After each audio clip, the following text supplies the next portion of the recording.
Hello friend, welcome to our channel. चलो आज बात करते हैं फ्रिक्शन के एक लास्ट हमारा टॉपिक है, उसको खैर एंड करते हैं। ठीक है, वही टॉपिक हमारा रिज्यूम होगा, लेकिन कुछ क्वेश्चन बचे हुए थे। ठीक है, चलो करते हैं। एक क्वेश्चन है, एक सिस्टम बना था, लैंड ये वाला सरफेस है, उस पर 2 kg का ब्लॉक इस तरह से रखा हुआ वर्टिकली, उस पर फिर 2 kg का ब्लॉक वर्टिकली रखा हुआ। ठीक है, इसमें आपको फ्रिक्शन एंड एक्सेलरेशन पता करना है। हो जाएगा, चलो पता करते हैं। सबसे पहले एक्सेलरेशन निकालने के लिए हमको सिस्टम लेना पड़ता है। सिस्टम ले लो 4 kg का, ले लिए 4 kg का सिस्टम। ओके, 4 kg का सिस्टम लेते ही नीचे लगेगा 40 आपका mg। फ्रिक्शन इधर लगेगा, देखो सरफेस में म्यू 0.1 है तो क्या आ जाएगा 4 न्यूटन फ्रिक्शन लगेगा। फ्रिक्शन आपका 4 न्यूटन लगेगा। और एक्सेलरेशन किधर होगा, फ्रिक्शन इधर है, एक्सेलरेशन तो हमेशा डाउनवर्ड ही होगा। कि देख लो वर्टिकली तो डाउनवर्ड नहीं गिरना चाहेगा। आप किसी देखो मैं मार्कर को ऐसा रखा हूँ तो डाउनवर्ड गिरना चाहेंगे, छोड़ूंगा तो। ठीक है, चलो अब इक्वेशन बता दो।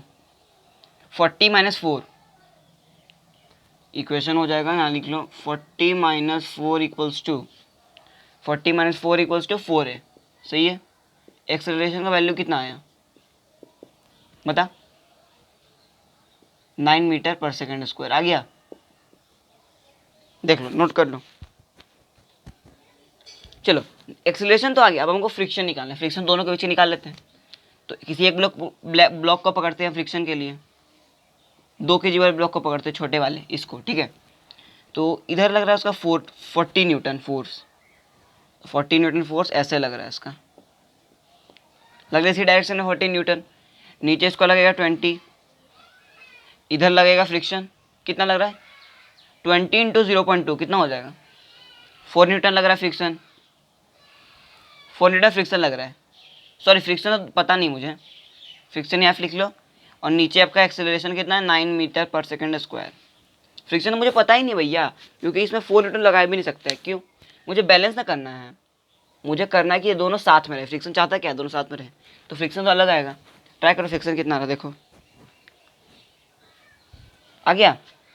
चलो इक्वेशन लिखते हैं, 20 - f इक्वल्स टू 2 × 9 आ जाएगा 2 है, तो -f 9 × 2 = 18, तो आ जाएगा -2। तो फ्रिक्शन का वैल्यू आया 2 न्यूटन। बात समझ में आई, ये आपका फ्रिक्शन आ जाएगा, आ जाएगा। चलो फ्रिक्शन तो आ गया, अब इसका एफ एस मैक्स निकाल लो। लास्ट एफ एस मैक्स निकाल ही लो। एफ एस मैक्स कितना था इसका मैक्सिमम फ्रिक्शन, तो 0.2 × 20 4 न्यूटन था ना, जो निकाले थे चेक कर लो, 48 न्यूटन था, sorry. Okay, F x max था 8 न्यूटन। बात समझ में आई, बन जाएगा, नोट कर लो, कॉपी कर लो फास्ट। चलो अब इसका निकालते हैं हमको क्या क्वेश्चन। देखो ये सिस्टम बना हुआ है, उसमें क्वेश्चन आपको गिवन है, what is the maximum force of the block so which 1 kg block is at rest with respect to the 4 kg। मतलब दोनों, मतलब 4 kg के रिस्पेक्ट में 1 kg क्या होना चाहिए, रेस्ट पे होना चाहिए। ठीक है, तो 4 kg पे रेस्ट विथ रिस्पेक्ट 4 kg, तो उस पर बैठ जाओ हम। जिसके रिस्पेक्ट में बोलता है उस पर रिस्पेक्ट में बैठ जाओ। पता है आपको, बैठ जाने पर क्या बोल रहा है 1 kg block is rest. 1 kg block क्या होना चाहिए, रेस्ट पे होना चाहिए। अगर हम इस 4 kg ब्लॉक पे बैठ के देखें तो फोर्स का वैल्यू निकालो। चलो पहले हम एक्सेलरेशन निकालते हैं। ठीक है, तो फोर्स का वैल्यू क्या आएगा, सिस्टम ले लो एक्सेलरेशन के लिए। एक्सेलरेशन का सिस्टम हो जाएगा F/5 हो जाएगा। एक्सेलरेशन आ जाएगा ना F/5। अरे तो कोई फ्रिक्शन यहाँ पर मैं निकाला हूँ नहीं हूँ, तो एक्सेलरेशन F/5 आ गया। ओके आ गया। अब 1 kg का वीडी बना के देखो, आ जाएगा। चलो 1 kg का वीडी बनाते हैं। 1 kg का वीडी इधर लग रहा है नॉर्मल, 4 kg 1 kg पर नॉर्मल लगा है, लेकिन 1 kg कॉन्टैक्ट पर नहीं है, इसलिए वो नॉर्मल एक्सर्ट नहीं करेगा with respect to earth. Okay, normal इधर आ गया, इधर तो 1 kg इस पर बैठे हैं तो ये सूडो फोर्स लगाएगा हमेशा, क्योंकि नॉन यूनिवर्सल फ्रेम में सूडो फोर्स लगता ही है। ठीक है, याद होना चाहिए आपको। तो नॉर्मल तो लगा दिया, और सूडो फोर्स लगाओ। सूडो को m × a ना होता है, तो m कितना है F/5 × a x, m × a, m मास था 1 kg, आ गया सूडो फोर्स। ठीक है, और फ्रिक्शन बता, फ्रिक्शन कहाँ लगेगा, ऊपर में लगेगा। क्यों, क्योंकि फ्रिक्शन चाहता है दोनों साथ में रहे, इसीलिए ये तो ये स्लिप डाउन होगा, इसलिए चाहेगा कि ऊपर ही में रहे, दोनों चिपके रहे। ओके, फ्रिक्शन कितना वैल्यू, फ्रिक्शन का वैल्यू बताओ, चेक करो फ्रिक्शन का वैल्यू कितना आ रहा है। 0.5 × 10 करके देखो। फ्रिक्शन का वैल्यू मुझे अभी पता नहीं है, तो इसको हमको फाइंड करना है। ठीक है, फ्रिक्शन का वैल्यू जो आएगा कि इसको दोनों को साथ में रहे। ओके, और नीचे आपका लग रहा है 10 लग रहा है, तो इक्वेशन बता क्या क्या आएगा। नॉर्मल का वैल्यू तो आ गया F/5, ओके, नॉर्मल का वैल्यू F/5, फ्रिक्शन का वैल्यू कितना आ रहा है, 10 आ रहा है, देखो तो चेक करो, फ्रिक्शन का वैल्यू 10 है, हाँ 10 हो सकता है, कोई दिक्कत नहीं है, चलो 10 भी दिया, लेकिन एक और फ्रिक्शन का वैल्यू होता है म्यू एन, नॉर्मल कितना आया, म्यू तो है 0.5, नॉर्मल आपका F/5, ये दिया है, तो फ्रिक्शन का वैल्यू कितना आ रहा है F/10, देख लो फ्रिक्शन का वैल्यू आ गया F/10, ठीक है। और फ्रिक्शन को ये बराबर न देख के हम ग्रेटर देन इक्वल टू लिख सकते हैं, अगर 10 न्यूटन से ग्रेटर फ्रिक्शन होगा तो आराम से सटा हुआ रह जाएगा और चिपका रहेगा, ठीक है। चलो ये इतना केस आपको समझ में आ रहा है, इतना नोट करो, इस क्वेश्चन को नोट करो, हम उस पर फिर रिज्यूम करते हैं, नोट कर लो फास्ट, चलो इरेज कर देते हैं, पॉज करके नोट कर लिए होंगे आप।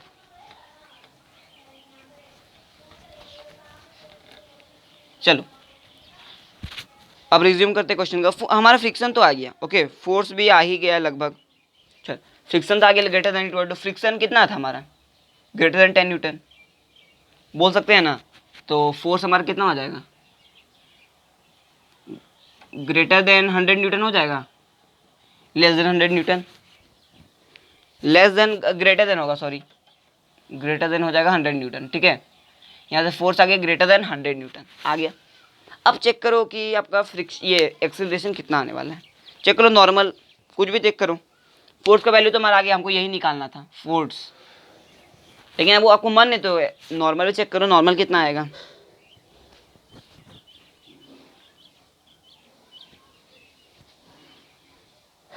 आ गया, अरे नॉर्मल तो आ गया है भैया, देखो नॉर्मल तो आपको F/5 ही गया, सब तो आ ही गया, आपको टेंशन अब क्या है, ठीक है।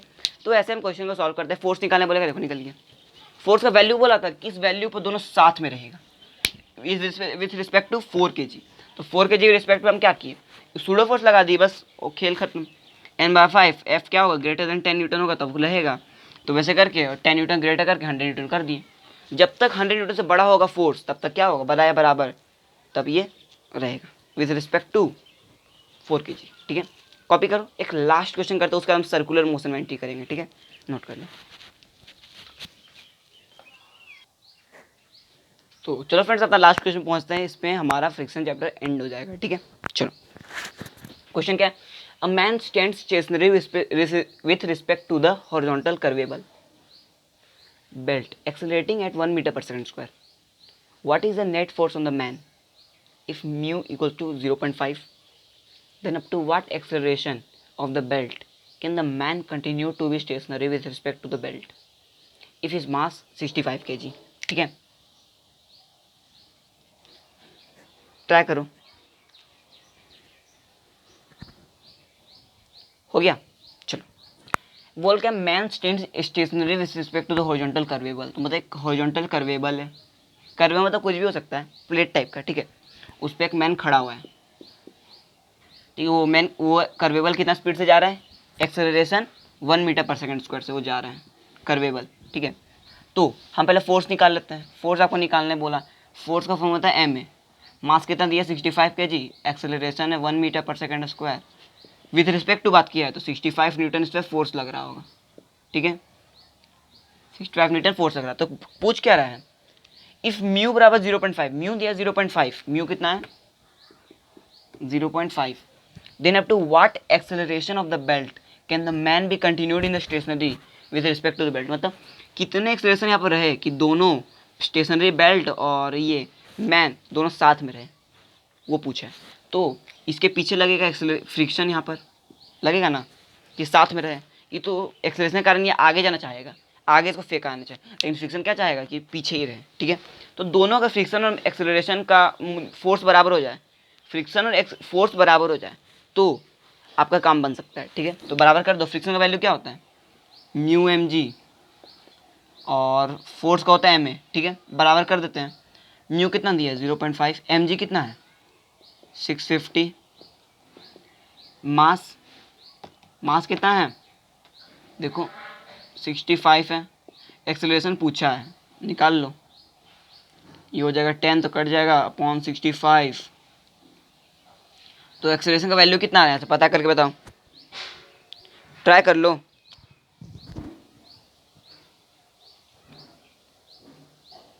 हो गया, हो गया, जल्दी पता करो, जल्दी ट्राई। देखो यहाँ से एक्सेलरेशन का वैल्यू निकालोगे तो आपका एक्सेलरेशन का वैल्यू आएगा 5 मीटर पर सेकेंड स्क्वायर, ठीक है, 5 मीटर पर सेकेंड स्क्वायर आएगा। लेकिन ये आपका गलत हो जाएगा। ये क्या हो जाएगा? गलत। क्यों? ये केस गलत हो जाएगा, इसको नोट कर लेना, गलत वाला भी। देखो क्या होने वाला, म्यू एम जी बोला है, पहले बात तो एम से एम कट जाएगा, कटा, म्यू जी बचा ओनली, एम तो बचा ही नहीं। तो म्यू तो आपका 0.5 है, जी तो 10 है, और यहाँ कुछ है ही नहीं, तो ए हो जाएगा। अब बता कितना आ रहा है? अब आएगा एक्सेलरेशन का वैल्यू 5 मीटर पर सेकेंड स्क्वायर। ये शॉर्ट ट्रिक है आपका, यहाँ से पहुँचो हमेशा जीतोगे, ठीक है। तो 5 मीटर पर सेकेंड स्क्वायर एक्सेलरेशन पर ये दोनों साथ में रहेंगे, ठीक है। वो उतना लंबा ट्रिक जाने पर जरूरत ही नहीं है, देखो यहाँ पे कट जाता है, ओके। तो ये इसी के कारण हमारा फ्रिक्शन का चैप्टर एंड होता है, यही क्वेश्चन के कारण फ्रिक्शन इज एंडेड, ओके। अब हम शुरू करने जा रहे हैं सर्कुलर मोशन। सिंपल तरीका से आज बेसिक इंट्रोडक्शन देंगे, फिर अगले लेक्चर में बात करेंगे थोड़ा मेंस लेवल क्वेश्चन, ठीक है। फ्रिक्शन समझ में आ गया होगा, मैं मेन से लेकर एडवांस तक वो बताया हूँ, ठीक है, कोई दिक्कत नहीं आएगी, नोट करो। अब हम चलते हैं सर्कुलर मोशन में, ठीक है।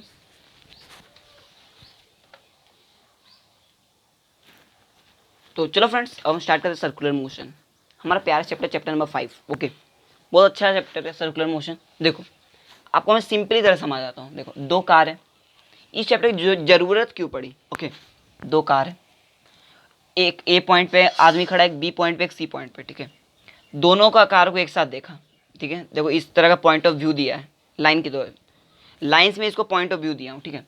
तो जो दोनों का पॉइंट ऑफ व्यू है θ3, θ2, θ1, तीनों थीटा में कौन बड़ा है आप बता सकते हो? हाँ, θ3 बड़ा है। क्यों? क्योंकि आप देख लिए नहीं, देखो θ3 क्यों बड़ा? क्योंकि दूर पे खड़ा है यार, इसका पॉइंट ऑफ विजन ज़्यादा होगा, पॉइंट ऑफ विजन ज़्यादा होगा। ये पास में खड़ा है, ये तुरंत ऐसे देख लेगा। कोई भी ब्लॉक होता है, देखो कोई भी, ये मार्कर ही है, दो मार्कर ऐसे करके खड़ा है, तो मैं ऐसे करके हल्का सा देख लूँगा, ठीक है। दूर में खड़ा होगा, इतना ही दूरी पर, दोनों डिस्टेंस में, हमको हल्का सा मतलब ज़्यादा झुकना पड़ता है, ठीक है। इसीलिए थीटा का वेरिएशन ऐसे होता है, ओके।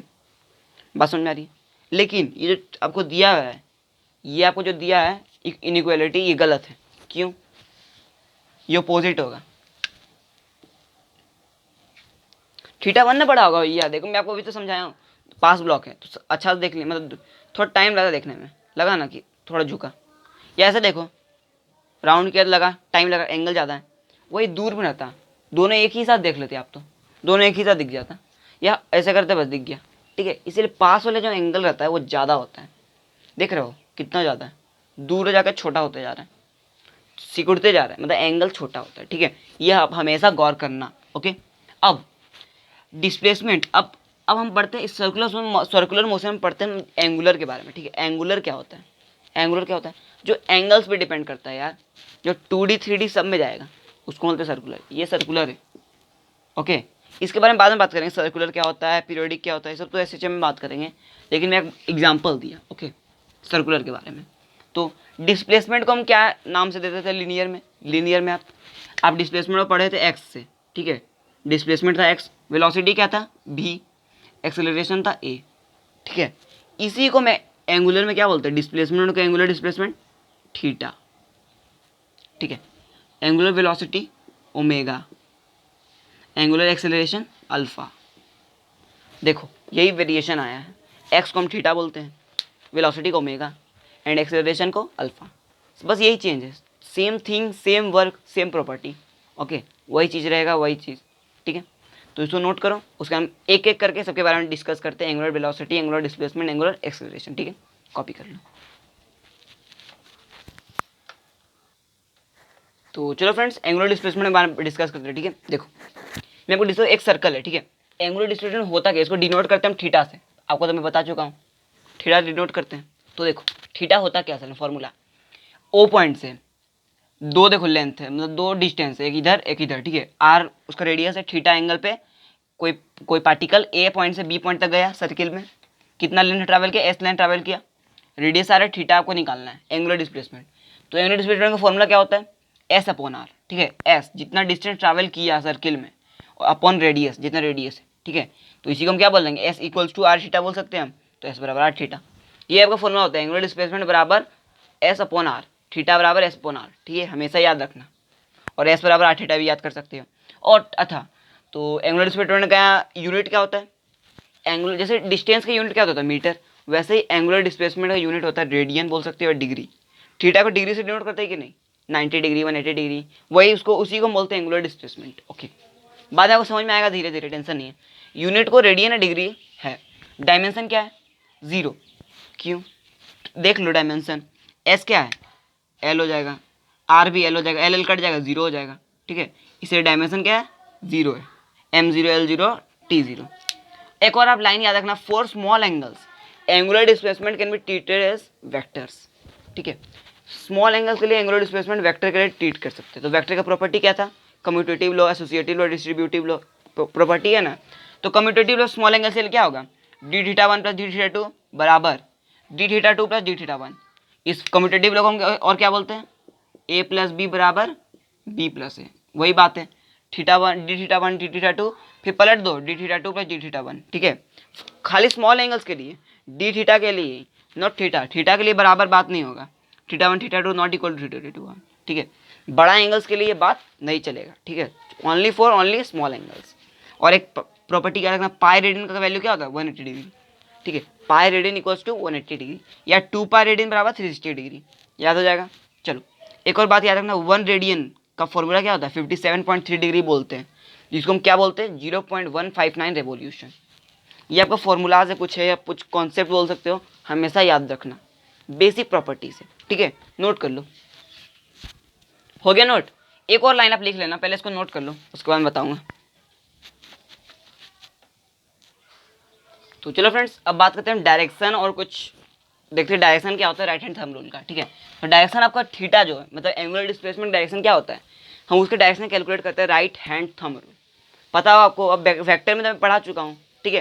देखो क्या होता है राइट हैंड थंब रूल, एक फॉर्मूला याद रखना, for complete circle, complete circle के लिए थीटा क्या होता है देख लो, मतलब एक सर्कल है, पूरा सर्कल मारने के लिए कितना लेंथ ट्रैवल किया, पूरा सर्कल में लेंथ कितना ट्रैवल किया 2 पाई आर ट्रैवल किया ना भैया, पेरीमीटर पूरा 2 पाई आर ट्रैवल कर लिया, रेडियस आपका आर है, तो क्या होगा थीटा का value S upon R, radius तो एस कितना है 2 पाई आर, रेडियस है आर, तो आर आर कट जाएगा 2 पाई बचेगा, ठीक है। तो फॉर कंप्लीट सर्कल थीटा का वैल्यू होता है 2 पाई। ओके चलो, तो डायरेक्शन क्या होता है राइट हैंड थंब रूल से निकालते हैं। राइट हैंड थंब रूल से कैसे निकलेगा, मानो कि कोई पार्टिकल मूव कर रहा है ये क्लॉकवाइज, कोई पार्टिकल मूव कर रहा है एंटी क्लॉकवाइज, तो क्लॉकवाइज का डायरेक्शन क्या होगा, दो कैसे निकलता है डायरेक्शन, मिड पॉइंट हमेशा याद रखना, देखो मिड पॉइंट पे अपना मतलब फिंगर ये अंगूठा का रखो, ठीक है, अंगूठे को मिड पॉइंट पे रखो अपना थंब को, और जिस डायरेक्शन में मूव कर रहा है पार्टिकल उस डायरेक्शन में अपना हैंड को क्या करो कर्ल करो, ऐसे मूव कर रहा है पार्टिकल, ऐसे ऐसे मूव कर रहा है ना, तो कर्ल करो, तो कर्ल करने पर अंगूठा का डायरेक्शन जिस डायरेक्शन में जा रहा है वही आपका डायरेक्शन होगा थीटा का, इन्वर्ट जा रहा है, देखो किस डायरेक्शन में जा रहा है, इधर जा रहा है, राइट हैंड से ओनली, लेफ्ट हैंड से नहीं, तो राइट हैंड से डायरेक्शन जा रहा है राइट, ऐसे ही घूम रहा है, तो हाथ भी ऐसे ही कर्ल होगा, तो अंगूठा कहाँ जा रहा है अंदर जा रहा है, तो अंदर इनवर्ड्स। अगर देखो ये ऐसे है तो हम ऐसे घुमाएंगे, कर ऐसे ही ना होगा, डायरेक्शन ऐसे को बोल दो, ऐसे ऐसे ऐसे जा रहा है, ठीक है, डायरेक्शन है, तो हम ऐसे कर्ल करेंगे, कर्ल ऐसे कर रहे हैं पार्टिकल का डायरेक्शन, अंगूठा जा रहा है अपवर्ड, तो उसका डायरेक्शन हो जाएगा आउटवर्ड, आउटवर्ड जा रहा है, ठीक है, समझ में आया। तो इसी को बोलते हैं राइट हैंड थंब रूल, बात समझ में आ रही है, निकल जाएगा डायरेक्शन, ठीक है। तो नोट करो, फिर हम चलते हैं आगे, हम पढ़ते हैं एंगुलर वेलोसिटी के बारे में, ठीक है, कॉपी कर लो।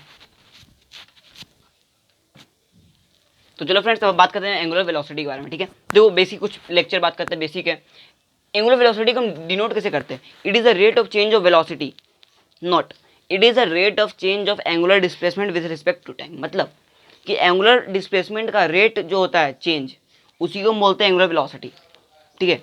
मतलब अरे एंगुलर आप वेलोसिटी तो पढ़े होंगे, वेलोसिटी का डेफिनेशन क्या था, rate of change of displacement होता था ना, rate of change of displacement, वही rate of change of angular displacement, ठीक है, इसमें एंगुलर ओनली आ रहा है, ठीक है। तो वी एवरेज का फॉर्मूला क्या होता था, x final minus x delta x by delta T, उसी तरह से ओमेगा एवरेज का क्या होगा, एक्स में यहाँ पर हम थीटा से रिप्रेजेंट करते हैं, तो delta theta upon delta T, ठीक है।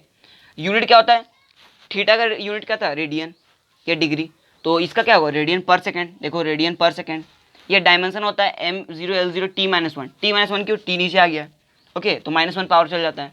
ये कैसा क्वांटिटी, वेक्टर क्वांटिटी, डायरेक्शन तो चाहिए सबको। एंगुलर में जितना प्रॉपर्टी है वैसा वेक्टर क्वांटिटी होता है, उसको सबको डायरेक्शन चाहिए, ठीक है, वेक्टर क्वांटिटी है। The direction same as the direction of change in theta, मतलब चेंज इन थीटा का जो डायरेक्शन होगा वही किसका डायरेक्शन होगा, एंगुलर वेलोसिटी का डायरेक्शन होगा। चेंज इन थीटा मतलब जहाँ थीटा क्या हो रहा है, चेंज हो रहा है, 2 थीटा, ठीक है। चेंज कैसे निकालते हैं, देखो theta final minus theta initial, change का फॉर्मूला ये ना होता है, चेंज मतलब क्या होता है, हाँ, change final minus change initial, sorry, change का फॉर्मूला होता है A initial minus A final minus initial, ठीक है, एक प्रॉपर्टी है चेंज का, ठीक है, इसको बोलते हैं चेंज। क्या बोलते हैं, चेंज। मैं आपको पढ़ा चुका हूँ चैप्टर नंबर 1 में, ठीक है। आप नहीं पता है तो मैं देखो लेक्चर चैप्टर नंबर 1 का, आपको पता चल जाएगा, ओके। तो चेंज इसको बोलते हैं। और ओमेगा इंस्टेंटेनियस, ये तो एवरेज का बात हुआ। एवरेज में क्या होता है, माइनस होता है, final minus initial, initial minus final. Instantaneous में क्या होगा, डेल्टा थीटा और डेल्टा टी।